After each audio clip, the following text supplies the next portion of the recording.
Hello, I'm still on this fear kick. I want to talk to you about fear a little bit more. Today's passage is going to be Mark chapter 6, 47 through 52, and I just want to jump right into it. We'll be quick today. If you're wondering or if you're new, here's what this is. I call myself the apostate pastor. For years and years and years, I told people, don't call me pastor, don't call me pastor, don't call me pastor. I had this real serious belief that that the word pastor was just a substitute for father, teacher, or leader. And Jesus said very clearly, don't call anyone on earth your father, your leader, or your teacher. So I reject the title pastor. I think it's unhealthy and not wise for people to encourage their people to call me pastor, because essentially, if you ask a group of people what they're looking for in a pastor, and I did this one time, I asked a group of people who were looking to fill a pulpit. They were looking to hire a pastor. I said, what are you looking for in a pastor? And we spent a good hour writing different things on a dry erase board, what they were looking for in a pastor. It was actually pieces of paper on a wall, so it wasn't dry erase. But anyway, we wrote all these, probably 100 things they were looking for. And then I took 3 markers and I started circling a bunch of them in red. And I said, basically all of these words is you're looking for a good teacher, right? And they go, yeah, all of that kind of means teacher. And then we circled and circled and circled. And I said, oh, now in blue, and all these words means you're looking for somebody like a father to the family, right? Yeah. And then we circled and circled and circled and circled and circled in yellow or purple or some other color. And I said, and now all of those words, those are basically words saying that you're looking for a good leader. You want a leader for your church. And they said, yeah. I said, so you're looking for a father, leader, and teacher. And they said, yeah, that's it. And so we read Matthew 23, 8, 9, and 10. And I said, I'm not interested in being all of these things. I can't be all of these things. All of these things are unhealthy. Jesus is already all these things, and that's the healthy solution. So I'm apostate pastor, meaning that I apostate. Apostate means that I reject some idea or belief. So I reject the concept of pastor. Okay, now, Mark chapter 6, apostatepastor.com if you want to read more about these videos or you want to download the PowerPoints or whatever. You want to contact me, apostatepastor.com. If you want to call me something and you don't want to say, hey, apostate pastor, which I'd prefer you didn't say that anyway. People might take that the wrong way. Just call me Josh. That's all I am. Just Josh. I'm not your father. I'm not your leader. I'm not your teacher. I'm just Josh. And I'm sharing some videos because there's some texts that I like to read and I enjoy talking about them. Okay, so let's look at Mark chapter 6, 47 through 52. When it was evening, the boat was in the middle of the sea, and he was alone on the land. Seeing them straining at the oars, for the wind was against them. At about the 4th watch of the night, he came to them, walking on the sea. He intended to pass by them. And when they saw him walking on the sea, they supposed that it was a ghost, and cried out, for they all saw him and were terrified. But immediately he spoke with them and said to them, take courage, it is I, do not be afraid. Then he got in the boat with them, and the wind stopped, and they were utterly astonished, for they had not gained any insight from the incident of the loaves, but their heart was hardened. I kind of think that Mark intended to write his gospel in a chronological order. You know, the Gospel of John is written around 8 miracles. The Gospel of Luke, also kind of chronological. The Gospel of Matthew is written around parables. But Mark and Luke kind of intended for their gospel to be somewhat chronological. So what has happened is a couple of days ago or a week ago, we did a video talking about a passage in Mark 4 where, again, wind, waves, fear, don't be afraid, that kind of incident. Now we're in Mark 6. It's happening again. Between there has been this time where Jesus feeds 5,000 people. So it's really shocking that they're afraid again. I want to show you a few things real quick. First off, 4th watch of the night. I want to say that there's something magical about getting up early. If you wake up between 4th watch of the night, probably was something like 3 a.m. to 6 a.m. If you wake up unusually between 3 a.m. and 6 a.m., I would encourage you, and sometimes you struggle to go back to sleep, I would encourage you to say things like, in your mind, silently, quietly, don't wake up your spouse, let them sleep. God, if you're wanting to speak to me, I'm listening. God, if you're wanting to speak to me, I'm listening. But there's something magical. I get up this morning. I crawled out of the bed at like 5:01. My alarm went off at 5 o'clock. I got out of the bed at 5:01. I quickly brushed my teeth and put on some basketball clothes. I went to the gym. I played basketball for 45 minutes or so. I came back home. I did some things around the house. Took my shower. Got my coffee made. Let the dogs out. Played with the dogs. Did that kind of thing. Got to the office. Started preparing these talks. There's something magical since I've been getting up pretty regularly around 5 a.m. I don't know. There's something magical that happens. I feel different. My life is different. I'm happier. I'm losing weight. There's something magical about the fourth watch of the night. Sometimes God speaks in the fourth watch of the night. I believe that Jacob wrestled with God during the fourth watch of the night.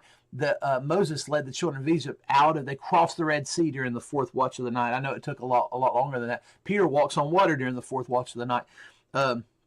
The angels told the shepherds that Jesus was going to be born during the fourth watch of the night, and Jesus was resurrected during the fourth watch of the night. So I want to make sure that I'm getting up before the fourth watch of the night ends. Okay.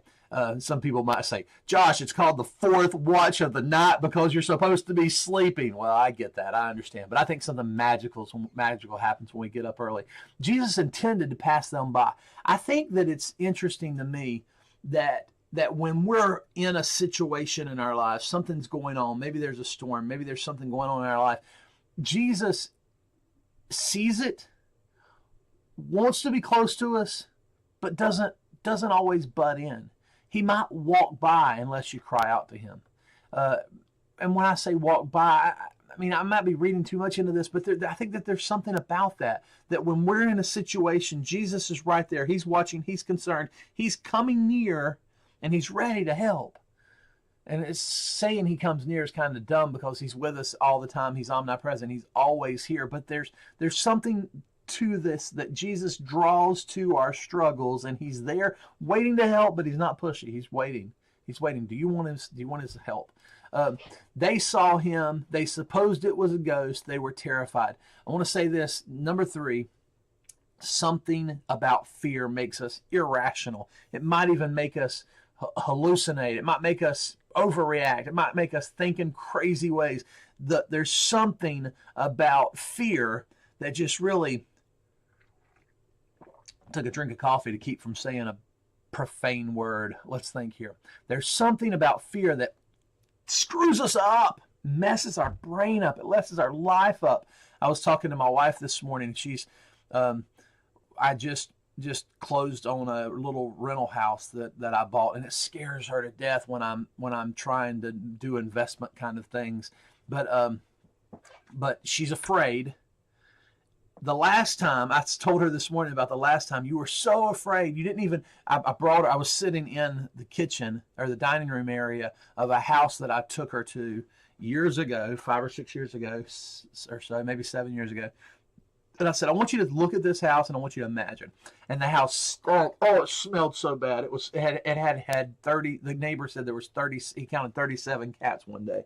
So there was all these nasty cats coming in and out of this house, and the house was piled full of trash, and there was cat piss on the parquet floor in the dining room area or the foyer area. It was disgusting. It was horrible. I couldn't even drag my wife into it. It took me taking her there 3 times before I got her to go through the house. And then we bought the house for less than for right around $25 a square foot. I mean, it was such a bargain. And then we fixed it up and we stripped all the hardwood. I mean, stripped all the flooring out, and we bleached the hardwoods, and we painted all the walls.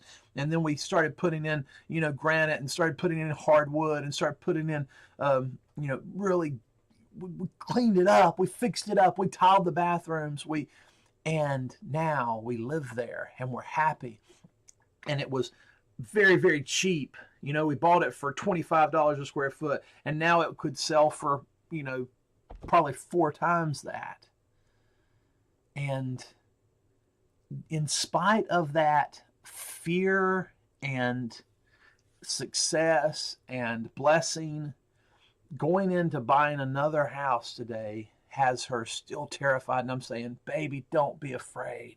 Don't be afraid. Don't let fear frees you? And she's like, well, I'm not. Just don't tell me. Don't tell me about it.